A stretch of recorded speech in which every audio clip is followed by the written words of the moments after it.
plank. You're starting it now. Do the plank. Keep it going. What is that? What is the plank then? What's that? You want to try it, Malcolm? It doesn't have... Tell me when a minute's come. Your whole body... 30 seconds. Keeps your whole body rigid and it really improves all your core body strength. 15 seconds left.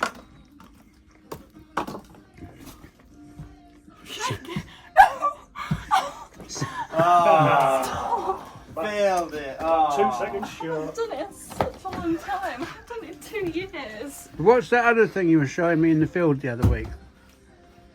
Now Well, I've done the music for that. No, what is it? Go on, do the action. Go on, what is it? Festival, Malcolm. No, you don't film this. I kept trying to do I that need- thing image. You get up now. Oh, the Fortnite one. I'm Is not that the doing floss? Yeah. Right. Floss, yeah. I can't do the floss. I Go can't on. do it. I can't figure it out. I can't So work you it. do I can't that. do it. So, hang on. Right. Start with your arms here. Makes me fart actually There. trying to do Yeah. it. Yeah. And then hips. As your arms go there. Yeah. Back out. Yeah. That Hips. way. Yeah. Make sure you. It's like you're thrusting. I'm thrusting, Malcolm. You're Back out. thrusting. I'm thrusting. Oh my Thrusting. God.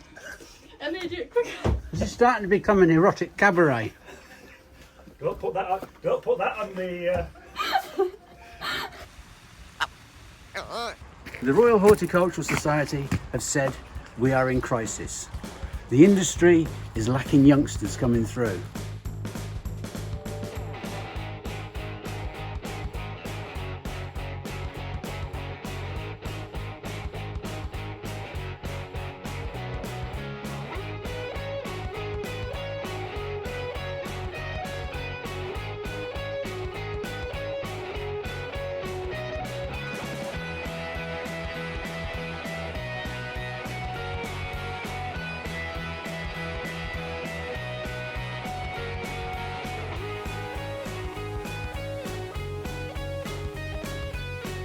This is Eggleston Hall Gardens, and over the next 12 months we're going to take you on a journey of what it's like to run a nursery garden.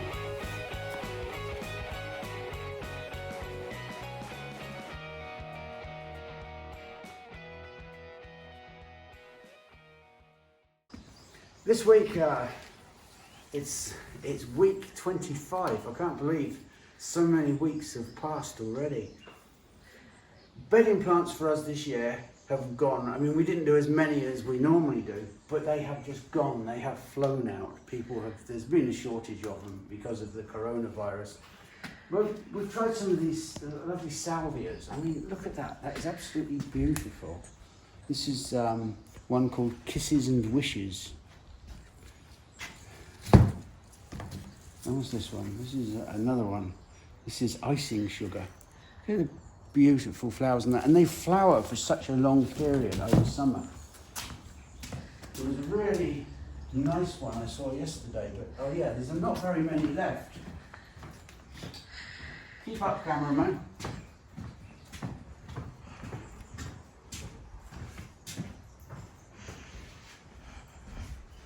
Yeah, this is a little dwarf one. This is one called Deep Purple, which is a lovely thing. You put them in containers and tubs and things, and they grow just and flower for all summer.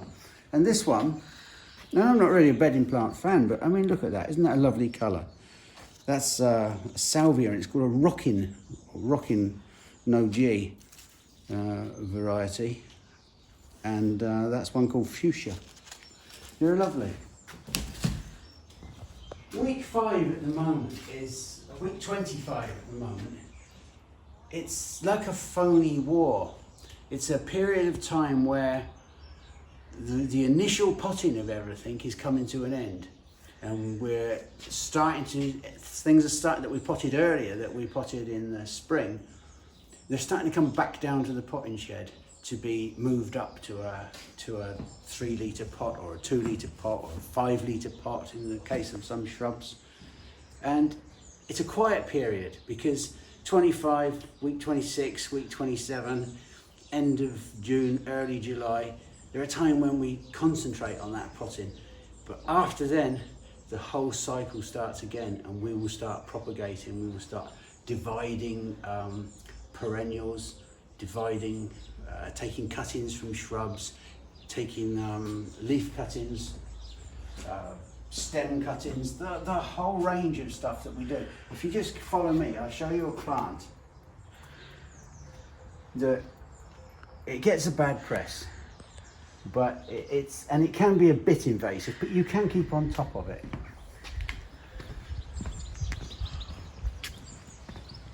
Look at that, isn't that lovely? That's a sanguisorba. Yeah, lovely things.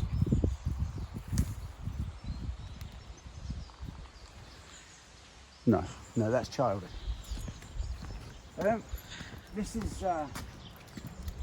This is the plant I'm going to tell you about. Lady's mantle, or Alchemilla mollis.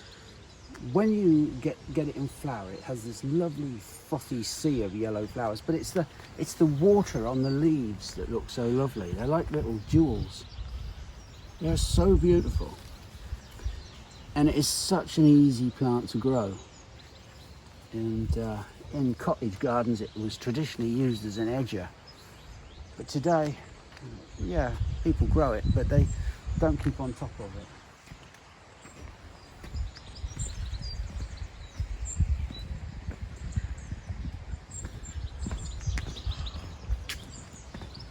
Look at that, isn't that lovely? That's a sanguisorba. Yeah, lovely things.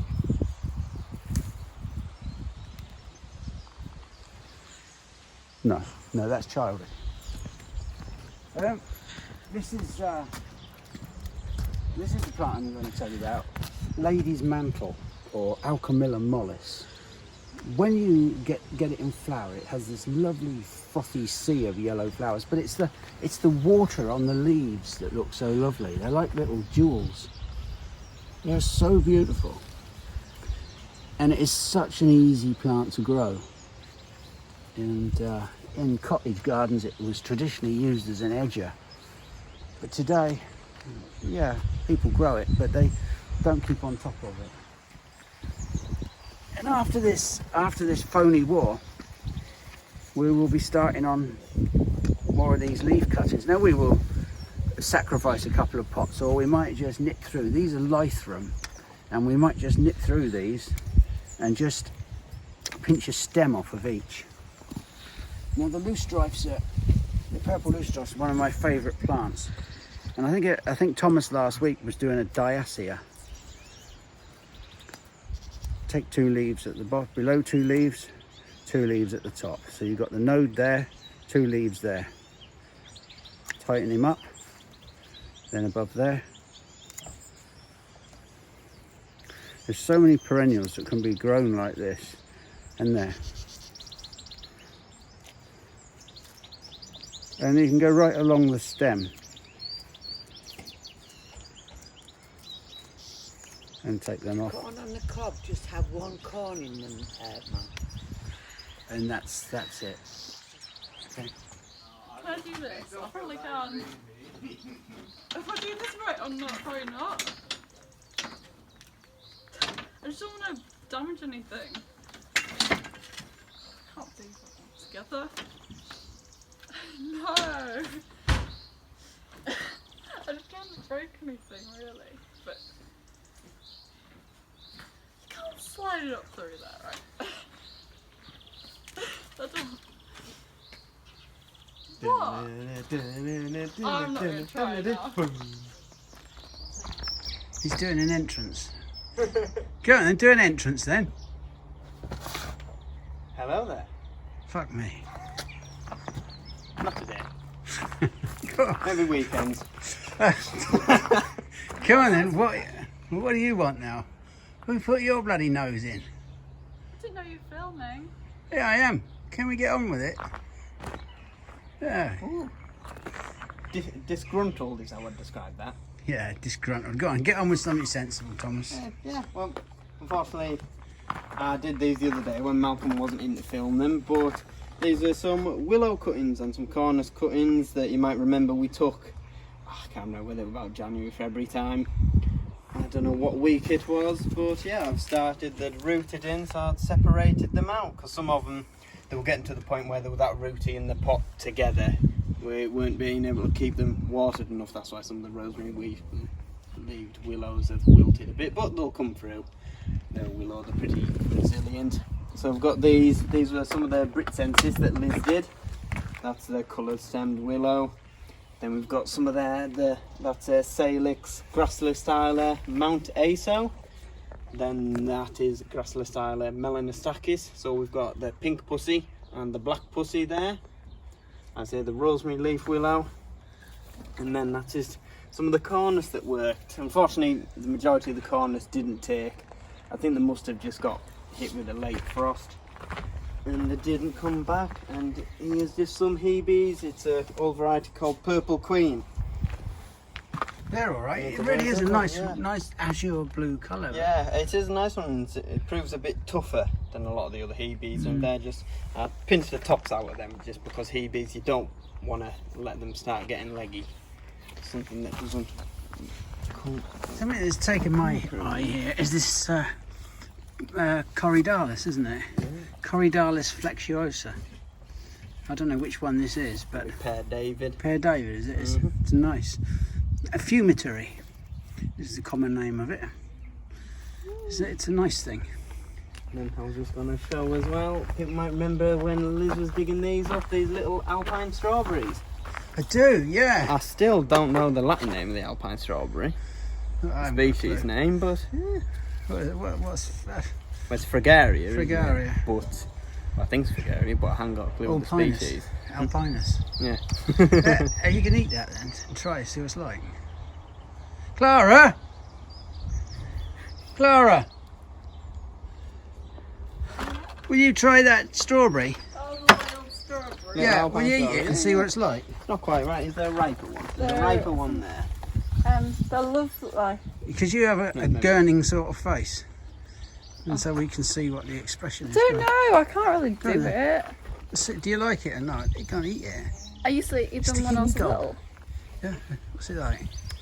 That's actually really quite sweet. Is it? Because some can be quite sour, but... When I was little, I used to go around the garden eating them, and they were just like little sweets to me. They're Really? so fun, you know, just go and find them when you're little, so... Great for children. But you're still a child. Oh, it's horrible. It was, wasn't it? I could tell by your face. No! It was. That one is... It's like people that drink chamomile tea and ginger fucking Well, it's tea. probably It's horrible. because my dad's got me used to that. No. So... I do not believe that anybody can like chamomile tea. It's not natural. I didn't like it until the other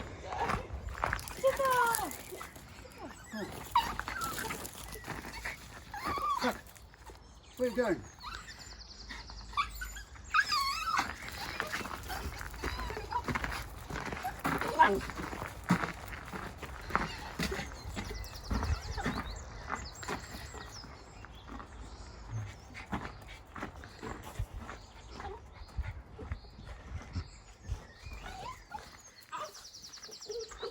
I don't know why she does this. She just...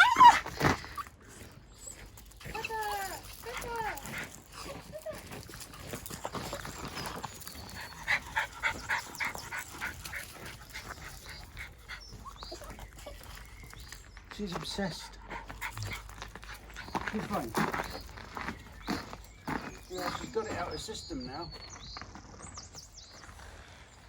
Well, we've still got rabbit problems.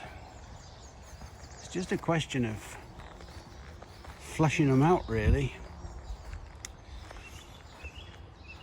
There's so much cover this time of the year. Look at those cephalaria. They are looking quite pleasant right now.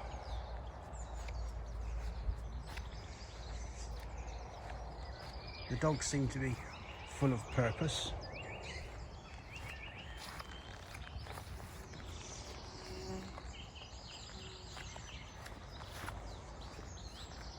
I know there's There's several of them in here. One of the things that happens is the churchyard gate gets left open by visitors, and when that happens, there's so many around the outside of the garden that they just get in.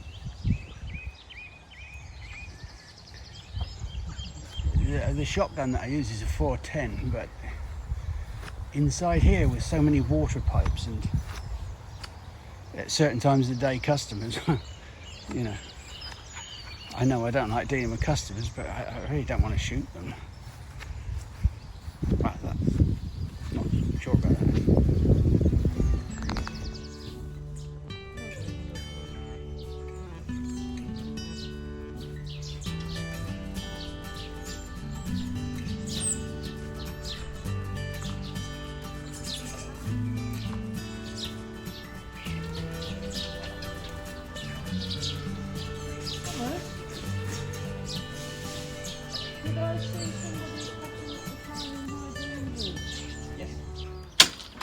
Definitely can't send this to Hockham and let him put it in a video. Yeah, what's on my phone?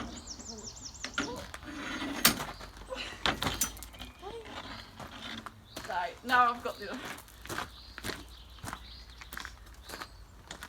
What's the next one? One done, 6 to go on that trolley. Yeah, I can do It's very good to see the young Dactylorhiza fuchsiae in flower. I'm very, very pleased with these. They're going to make absolutely wonderful plants next year. We will select out the best for keeping. There's some really good mottling on that one. The leaf is almost completely brown. Beautiful things.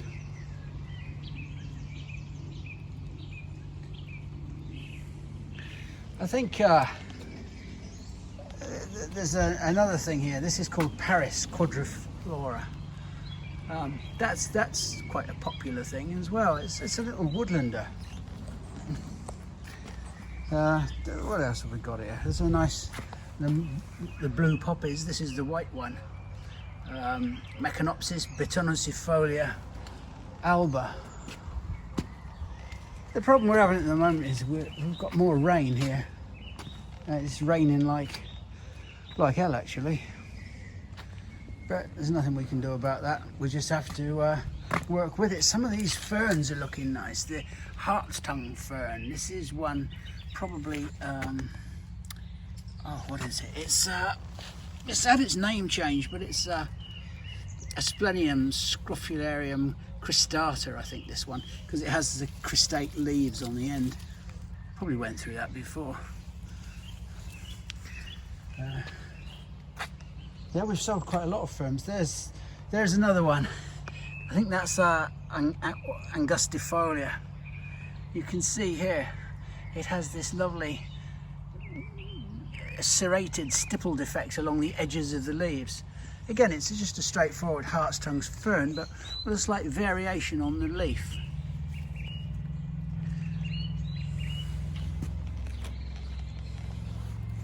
We seem to be doing quite well with ferns this year.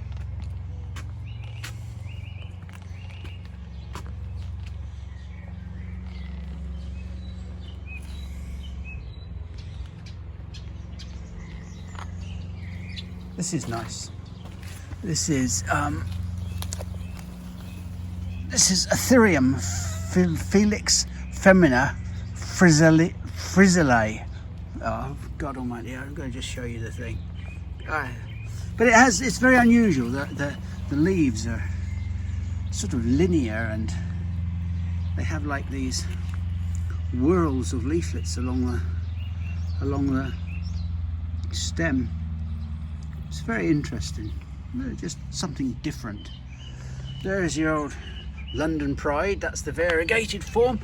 Never ceases to amaze me how popular that is. This is another quite nice fern. It has a very unusual leaf. That's another Ethereum Felix Femina. This is one called Victoria. I know that one. Yeah.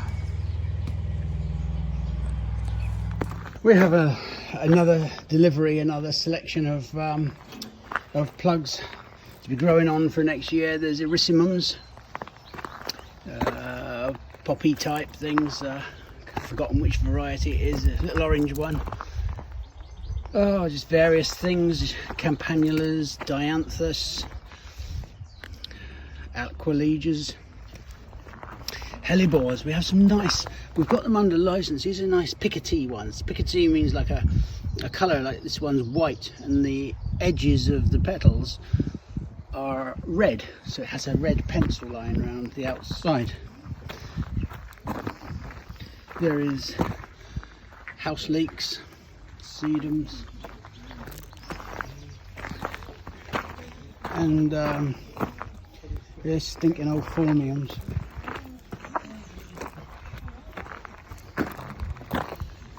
More houseleeks. We'll be on processing these for the next week or two.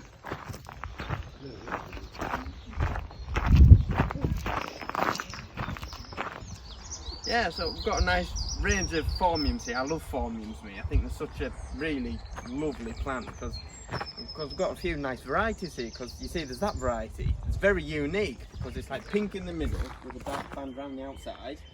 Yeah. And there's that variety next to it that's pink in the middle with a dark band around the outside. The variety next to that is pink in the middle with a dark band around the outside. And then there's another variety that's pink in the middle with a dark band around the outside. Yeah, but what about that one? That one, oh, that's very special, that one. That's dark with a pink band around the outside. And what about that one? That's a yellow one. And then there's another yellow one.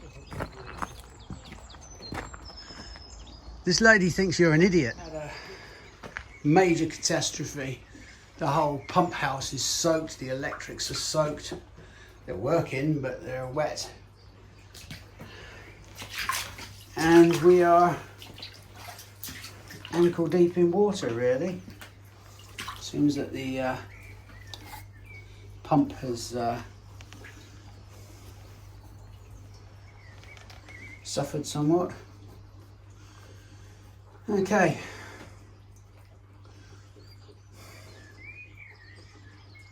The first thing I need to do today is thankfully we've got a couple of days of rain.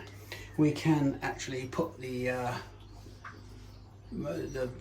go over to the borehole, providing the water damage hasn't affected too much.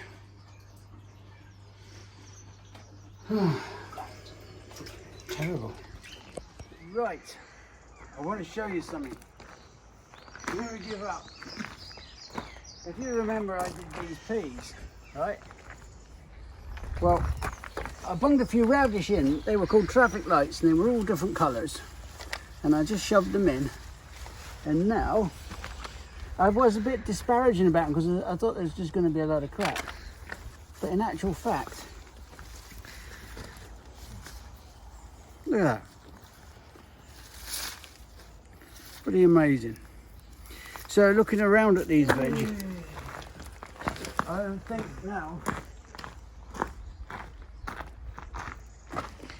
I have no problem in recommending these pots, because I think if you look at them, it's been successful. The only thing that you're going to have to do, and is think about the economics of it. If you fill them up with compost, it's going to take a bag and a half to 2 bags. They're about 90 litres. Good compost is expensive. However, I do think if we take it out every year, tip it out, and take away about 10% of the bottom stuff, and then put 10% of fresh stuff in every year, mix it up, put it back in the pots. No problem whatsoever. I would even add a little bit of leaf mould and probably some slow release fertiliser. Relatively inexpensive. I think you could redo these pots every year, replenish the soil for less than £1. That's my opinion. The other thing I would say is that the other good thing about them is if you're going to do that, you need to use them exactly the same as you would a rotation. So if you had a vegetable garden and you have your brassicas and your legumes and other things separated into 3 or 4 lots, you can do exactly the same with pots. Don't plant brassicas in soil that had brassicas in the previous year. Simple. Honestly, a bloody monkey could do it. Oh, a monkey is doing it, really. So, incidentally, these are about 16 quid each. If you're going to get a sort of all brown trowels at about the price, I wouldn't, because they've got 40 years of life in them. They are particularly, I mean, I've seen people put deep beds on. They spend a fortune on putting wooden frames around the things, their vegetable gardens, to make these wooden beds out. 3 or 4 years, they're rotten. You've got to do it again. Yeah, I would even be tempted to sink them.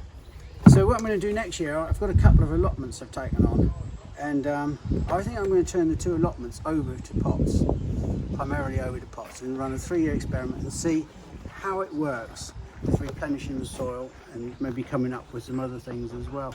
Really important, I think, to get it right.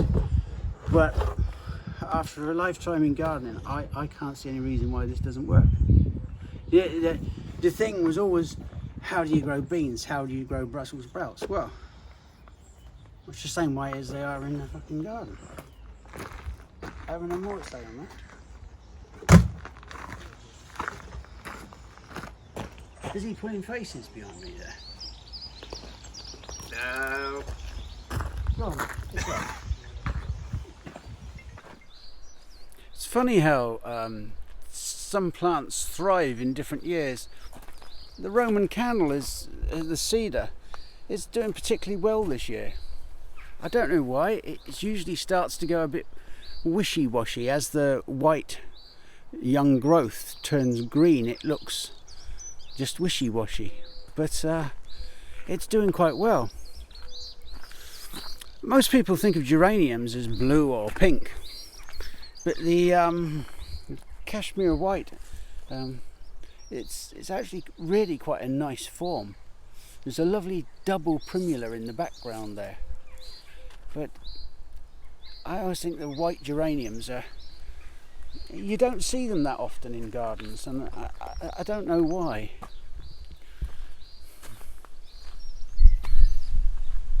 The cryptomerias are thriving, despite the one there being cut to an awkward shape. The waffle coming down here is, I want to show you one of my favourite plants. It is pretty hardy. It's this is a young self-sown. I thought we'd lost the original plant. You know, they last a number of years. This isn't a butylon, and it's just a self-sown seedling, but it's a member of the Malva family. A butylon vitifolium. Obviously vitifolium just means vine-like leaves, and there was a big tree here for about 20 years, and then it just gave up the ghost. And a few years later, this seedling appeared, and I'm really pleased with it.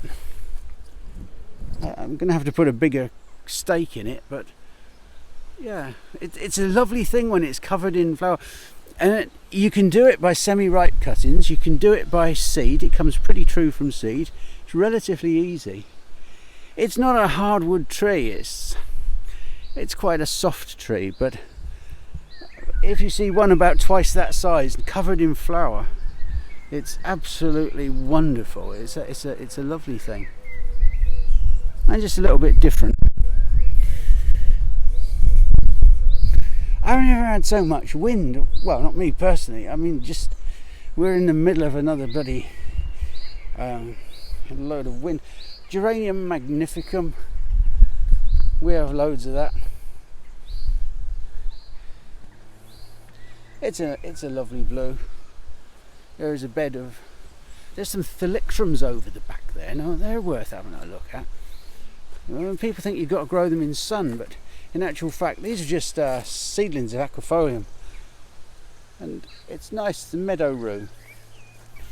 It has an aquilegia-like leaf. Very, very pretty. And there's a nice little hosta here, and I've I'm going to start propagating the hostas very soon. My only problem is that I actually don't know the variety of it, but I think it's a lovely one. Nice clean variegation. Next to it is Omphalioides or Omphalioides. That's doing quite well.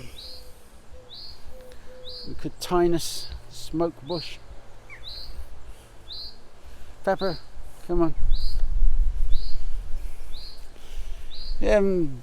Unlike the Roman candle, the Cornus Satomi hasn't done a lot. It's just a smattering of bracts this year, but not a lot.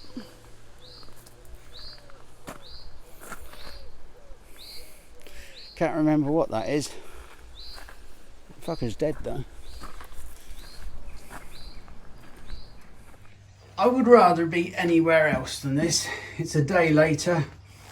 We've got the potting, not the potting shed, the pump house a little bit drier. I've installed a new pressure vessel and built a new pipe setup through the top. That took most of yesterday afternoon to get it exactly the same size. Even then, I'm not even sure if it's going to fit. This is not my forte, this sort of stuff. However, without irrigation or backup irrigation, we are stuck. At the moment, we're directly using the borehole. But I like the borehole as a backup and use the pressure system. It just means that we can use more water. Luckily, it was pissing with rain yesterday, so that really does help. There are lots of customers in, and there's been all sorts of challenges. The nut that the pressure switch goes into, there's a reducing bush in it. A bush isn't something you my God, look at that. There's an eclipse. Oh, she stood up now. Yeah. What was I saying? A reducing bush. Yeah, the reducing bush that goes into there so that we can attach the pressure switch to it sheared off. So Lisa's gone down to Middleton Forge, which is our local sort of like people that do bits and pieces of plumbing and stuff. They are hopefully they'll find something in all their little cubby holes that might be able to do. It's brass, you see. Other than that, I'm just on trying to get it all together. This is very depressing. I really hate doing this. And the guy that normally does it, Brian, well, I mean, he's not getting on now. He's in his late 70s, but obviously he can't be out because of coronavirus. He's what they call shielding. After last week's aerial footage, I was asked how old that beech tree was, and I've probably been through this. It's about 400, we think. It is a veteran tree. To be registered as a veteran tree, there is another one nearby. Let's have a look over there. Well, that's a child of this one. Its trunk is nowhere near the size, but it's just outside the gardens. That one's registered with the Woodland Trust in their veteran trees, or just registered with them. You can get that online at their veteran tree porthole or portal, is it? But this one, this would be registered as a veteran tree because it's very old. It's huge around the trunk. It's just on 18 feet and at 6 foot high. That's 6 foot off the ground, and also it has bracket fungus growing out of it. It's got other plants growing out of it. The bird box isn't growing, we put that in there. And it's got all these knobbles and gnarls. There's even fucking ivy going up there. Look at that bugger up there. I don't know whether I should get that off or not. But the ivy itself is actually growing out of that cavity, not from the ground up. So the tree is actually growing the ivy itself. There's other cavities up there. It's an incredible thing. And there was a line of these from the old churchyard up to the top of the hill. Look at that there. Yeah.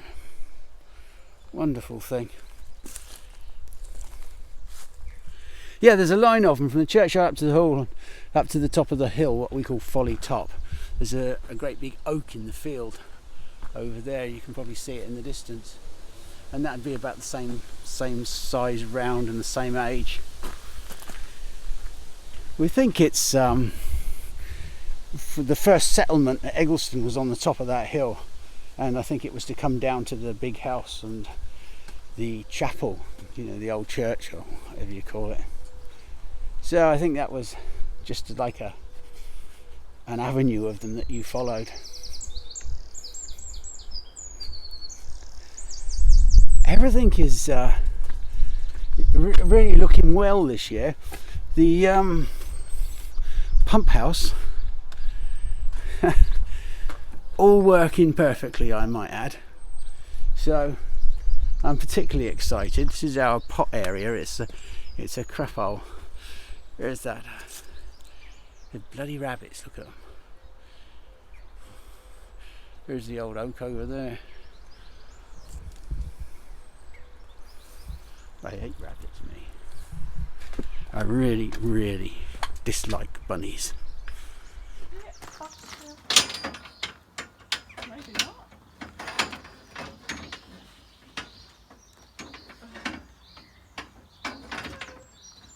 Sorry.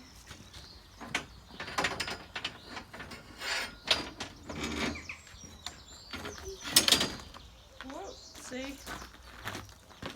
One of the jobs we get to do this time of year is to cut back the little conifer grafts that I grafted in February, March. This one's called Picea orientalis golden start. You can see why it's called golden start. Look at the lovely little gold baubles of new growth there appearing, and then they open out into this lovely fresh green new growth on them. They're really beautiful. I don't really do conifers, but we grow a few in the winter every year because it fills a gap really for us. There's plenty of other jobs to do, but on miserable days I can get in the shed with the heater, just snip that off and do a bit of grafting. There we go, they're grafted onto the common Christmas tree, so we just snip off the stock and that gives you the scion growing there, so it will be growing away into a nice little conifer. All different name varieties like the acers. We do some grafting to order, so hopefully most of these that have taken, they're already sold. So it's always good when they're flushing with their new growth, because you know they've actually worked. It's quite satisfying.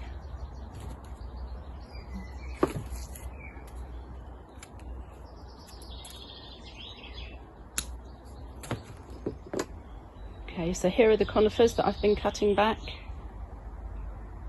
all in their sorts. All different ones, all different new growth colours. Pretty bright green there. Oh, there's a few hollies there. I did Malcolm the hedgehog holly. I don't know if he's got one, but it's a holly that we've had kicking around here for years. It's got little spines on the leaf, the back of the leaf, just like little hedgehogs. So it's tradition to keep that going, but I have to find out if he's actually got them. So that was the only hollies I did this year. I've got all sorts of different ones.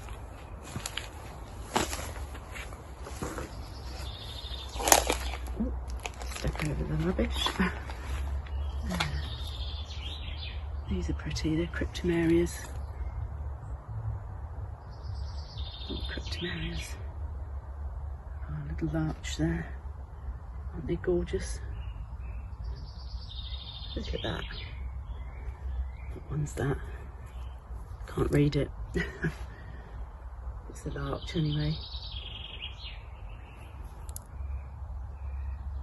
These are weird. I think that's some of Malcolm's. Very odd thing.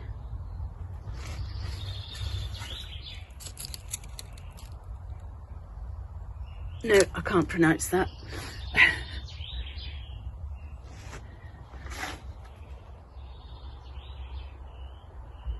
There's a few pinus there.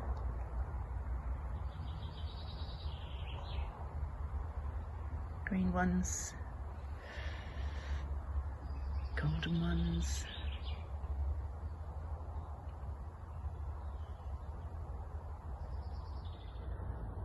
There's a few Pisces there. They've got the new growth, which is blue. Looks like it's been dusted with frost. It's very pretty.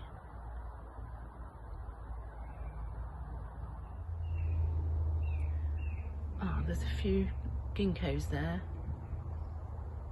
I think there's 3 different varieties. We usually try and do a few each year of those.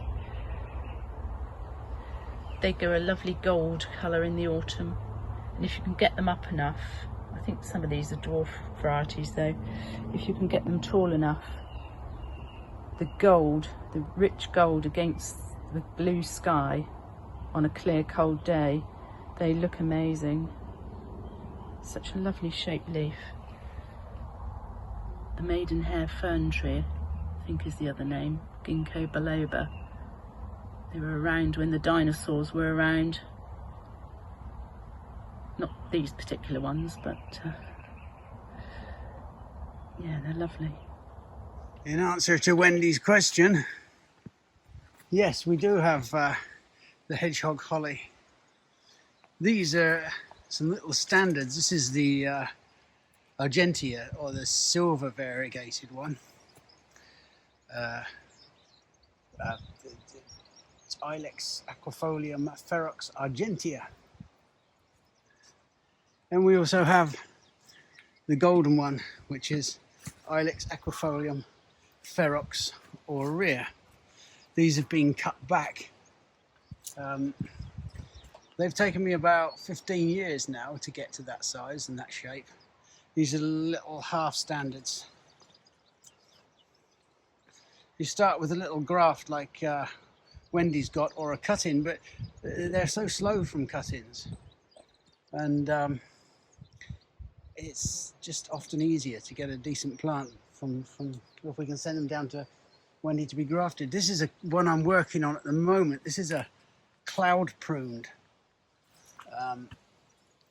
Argentea ferox hedgehog holly, and you can see I'm just working on this middle cloud. We've got another one over there and another one down there, and then some young ones up the top, another one over there. The same again here. This is the golden one. I think I've been on this maybe even more than, no, it would be about 15 years, yeah.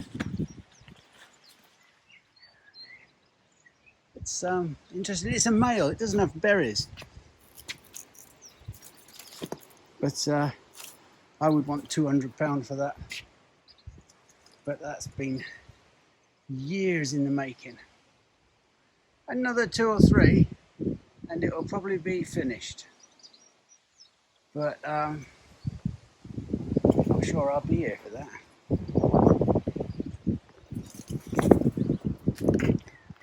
There's some little shorter ones. Again, there's the same amount of time. It's just producing the head on them that takes the time. But again, I've used the hedgehog holly since I was a youngster. I've just found it very easy to work with for pruning, and it gives you that sort of prickly effect very quickly. Some of these other hollies, like the flavescens, golden Van Tol, Oreofordina, you can see the nice pencil line around the outside. Blue Angel, Wilsonii, chestnut leaf. These are just starting to sort of get set now. This is one called Silver Lining, which was bred, I've probably said this before, but it was bred by my friend who used to have Highfield Hollies, Louise Bendel Duck. Fascinating woman. So yeah, the JC Van Tols at the back there, they're doing okay.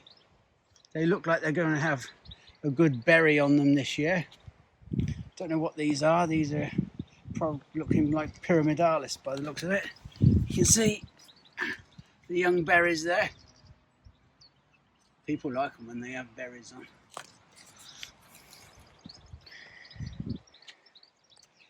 Lichtenthalii. Very rare.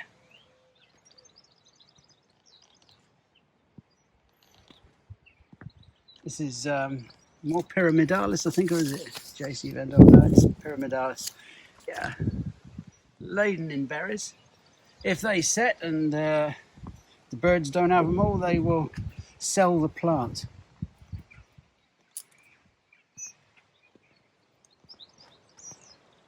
Love hollies. Now here's a pile of racks waiting to be used. And they will be. In here we have some euphorbia, some of the variegated euphorbias. I think there's one there called Tasmanian Tiger, and another one called Silver Swan, that's it. There. Well, it ain't doing it for me. Pittosporums. Now Lisa's, she likes her pittosporums. These are just young plants growing on. There's about 15 varieties there, I think. There's that Senecio. That's a little thing called angel wings. Senecio. I've forgotten the species now, but it's proven very popular. So, Senecio candicans. Big grey fleshy leaves, and I suppose it's a foliage plant. There's a funny smell around here. Have I got no kind of dog shit on my feet? Rosemaries are growing well, bays are going well. We have a whole load of phormiums to pot up.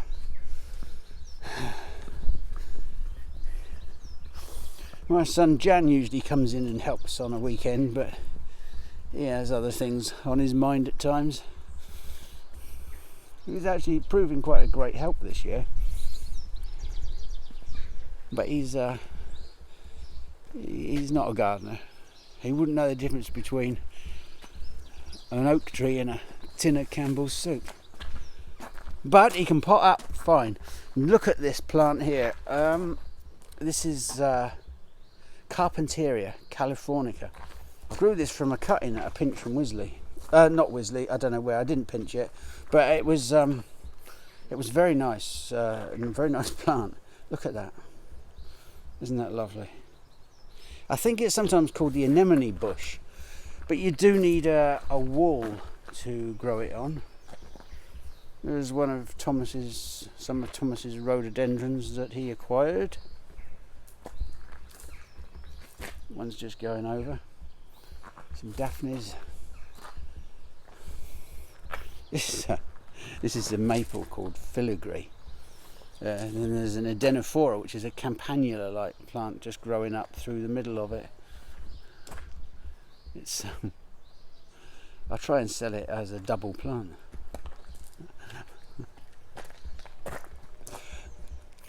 I'll con somebody that actually sometimes maples sprout campanulas. Yeah, there's another plant that never does it for me. That's the Phlomis. They're unusual. I know flower arrangers like the stems, the seed heads, because they're quite attractive. There's a different form over there. I think that's, is that Italica? That's quite nice. This one I think is Edward. No, it's not Edward. Is it Edward Bowles? Why am I asking the camera if it's Edward Bowles? Yes, it is Edward Bowles. It's in a big 10-litre pot. Ah! Yeah. The old Ceanothus is going over now. The maple cerio, which we cut to form like an arch over the stream, is that's working quite well actually. And there's the Sekisugi, the cryptomeria, and that is a lovely thing. But interestingly, you can see down here where there's a little bit of shade that the plant is nice in growth. But if we look up at the top, come down here, you bugger.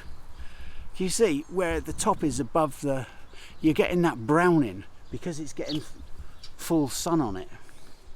So that just proves the point that Cryptomeria Sekisugi really does need a shady, a semi-shady position, dapple shade I suspect. But it's interesting to see that. Some of the best lessons are learnt by practical experimentation or just practical observance of things. And that's a good lesson.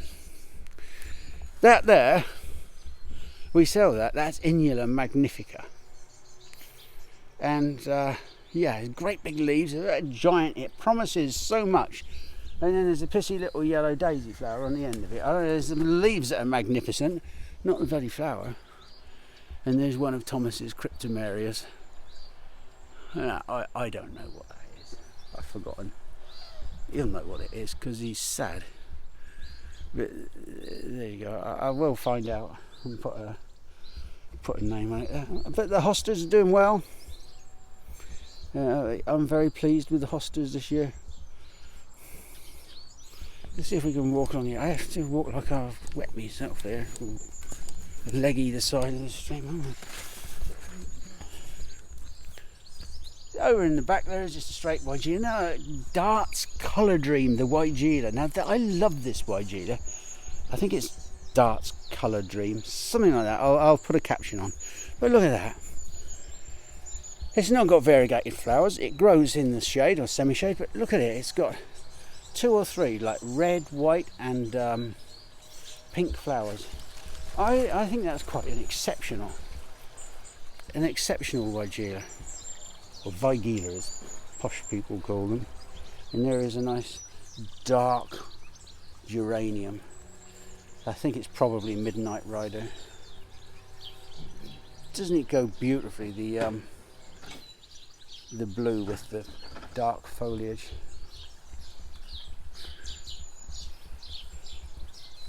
It's wonderful. And if you look over there, you'll see that is Cornus Milky Way. It's you can see the bracts on the tree are really powerful this year.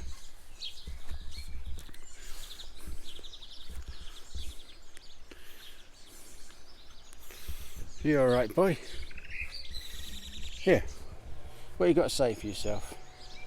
Rabbits was indecent over there. Yeah.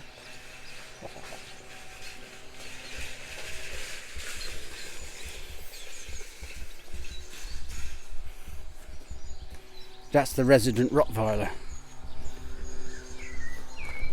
Not you, Finn. Lisa.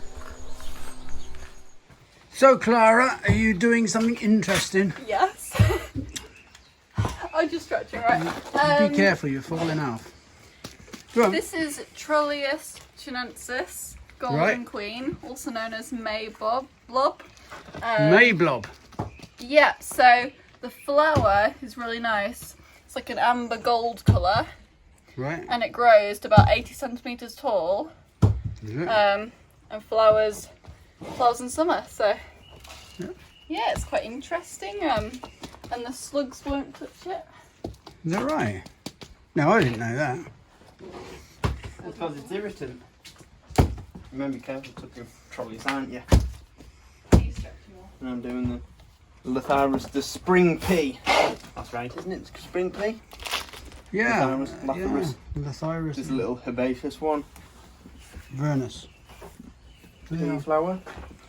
Yeah. And these plugs, just in 1 litre to grow on. These will hopefully sit in these pots for the rest of this year and just be ready to pot up in spring into something bigger.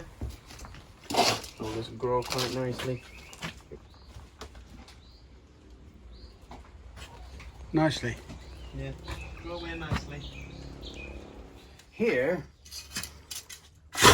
we are potting up houseleeks or sempervivium. Now there's 2 sorts of sempervivium called Rubin. This is quite interesting. Just hang on there and I'll get the other tray.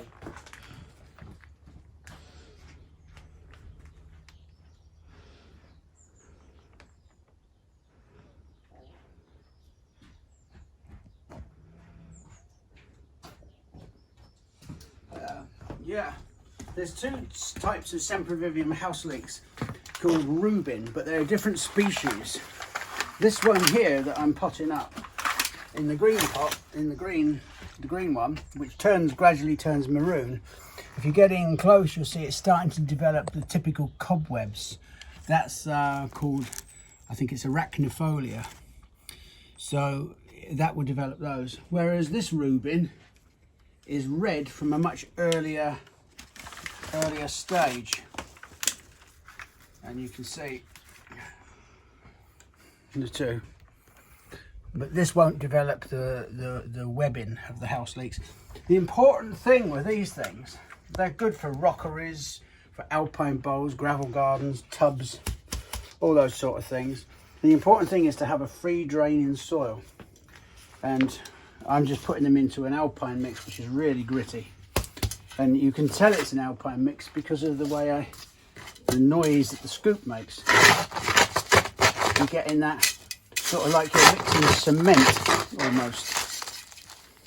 This is actually quite wet, this, because the cover came off the pallet, and so it's just a question of, you don't have to be too fussy about these. The young plants will just drop into the hole. You don't have to press them in too far or anything. You've probably seen them on roofs and things.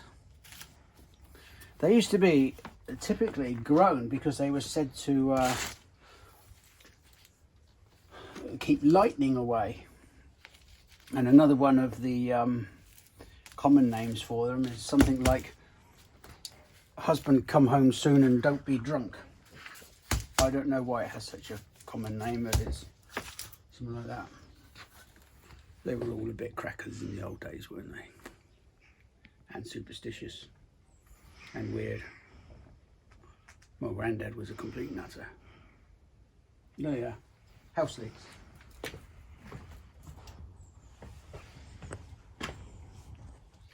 Right, these here, you will remember, hopefully, there's one we explained about getting rid of the liverwort and allowing some air around pots. What we're going to do with these now is move them up to a 1 litre pot. They're not as rooty as they could be. They could be allowed to grow a lot more, but the problem we're having, this being a nursery, is people pick up our young plants and expect them to be really cheap because they're small.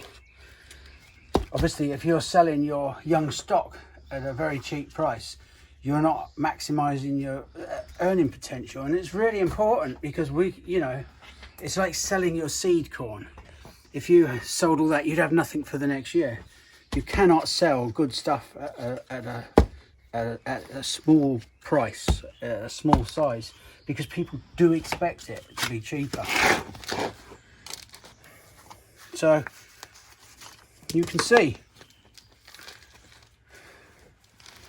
and we'll grow these on for a bit, but I will put a price on them. These will go out at £6.95 because they're micro propagated. We're not allowed to propagate them. It's a little variety called Dream Queen, and I mean, you can compare. I mean, if you were buying a plant, look at those two. You think that that plant is much better than that one.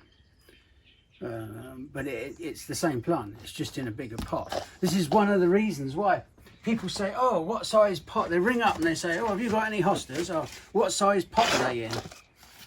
It's not always a effective method of explaining the size of a plant. I can say I've got a 2 or 3 year old specimen, which generally is a more effective way of explaining how large something is, or the maturity of it. But no, especially when you have a lot of landscapers and things in the business, or garden designers especially, that they just think, oh, we'll have 3 litre pots of this, 2 litre pots of that. And really, you know, I've seen nurserymen, they've got plants, they've only got 1.5 litre pots, and somebody wants 3 litre pots. They just bung them in a 3 litre pot, put an extra £4 on them. So, you know, pot size isn't always a good example,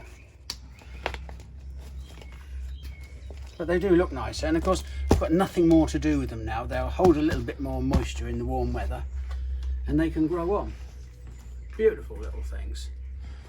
£6.95. Hosta Dream Queen. Sorry, that's right.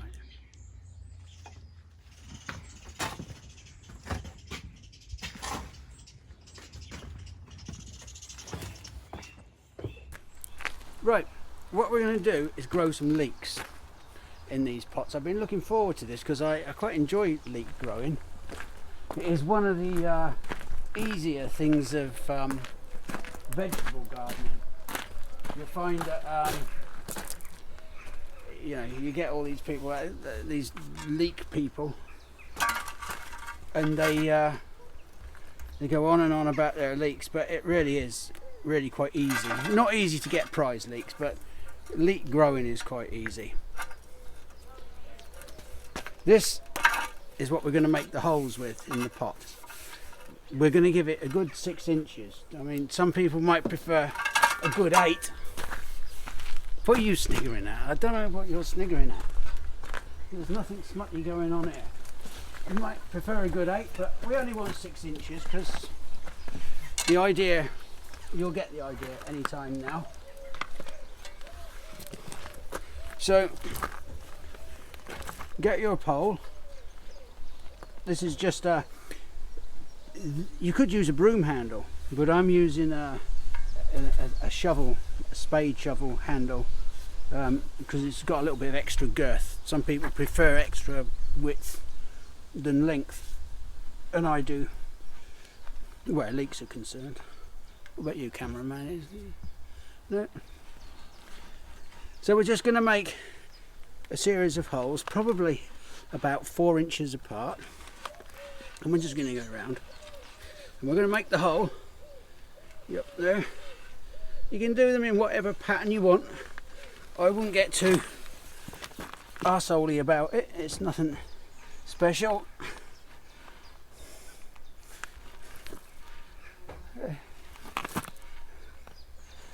And there, and then we'll start coming through here. Yeah, I haven't got a width measure to get 4 inches between the holes, but you can just guess it.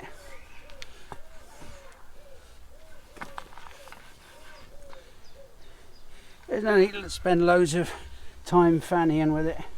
Just so there's about 1, 2, 3, 4, 5, 6, 7, 8, 9. There's about 20 holes there. We're going to do another pot later, and when we do the other pot, we're going to do a lot closer together. We're going to use a bit. We'll have a bit of thinner girth with the leeks. These are just tray grown. I'm just going to pull them out. Don't worry if you break off a few roots, a few growlers. Some of the leek growers nip off these leeks, these roots. I'm not going to bother. And just drop one leek. Use the bigger ones in each hole. That's all you have to do. Push it down to the bottom. You can just pull these out. You don't be too faffy about it. Whack it down to the bottom. Down to the bottom. Yeah, it's an easy business, leeks. It makes you look good because you get like a big return, and the good thing about leeks as well is that you use almost every part of the plant.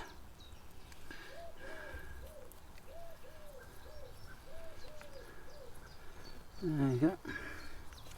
I like some of the thicker ones, to be honest.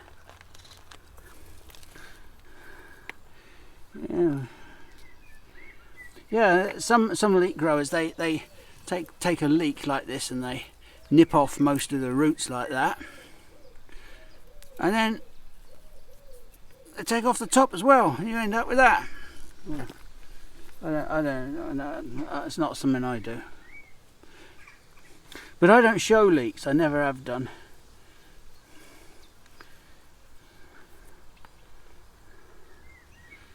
And we're just going to put these in here like this.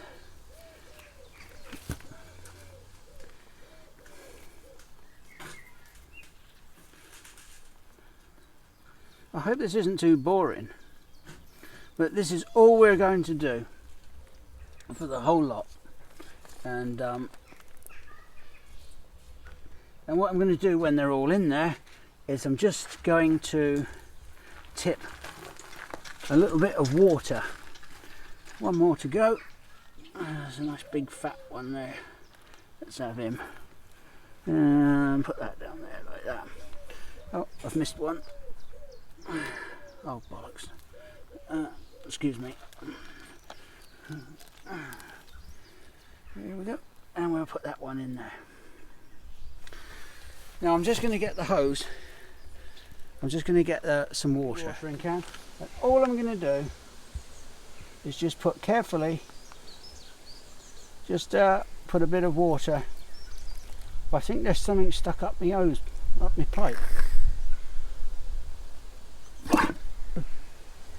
Oh, that's better. It's stuck up there again.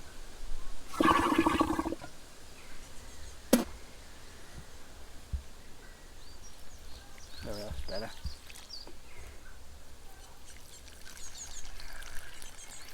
And you're just going to do that for each hole. That will just bed in the roots a little bit, and that's it. You'll leave it. You will not fill up the holes or anything. You just let them settle in there like that.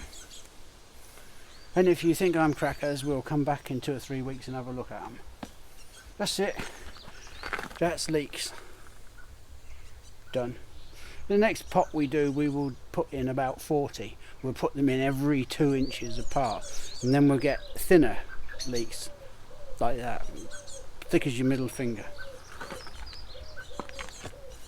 I'm finished now. And there, despite Thomas's disparaging comments about phormiums, are the finished articles. Jana's finished them today, and they are all lying there. It's like a little New Zealand tunnel, this, because you've got the phormiums on one side and then the pittosporums on the other.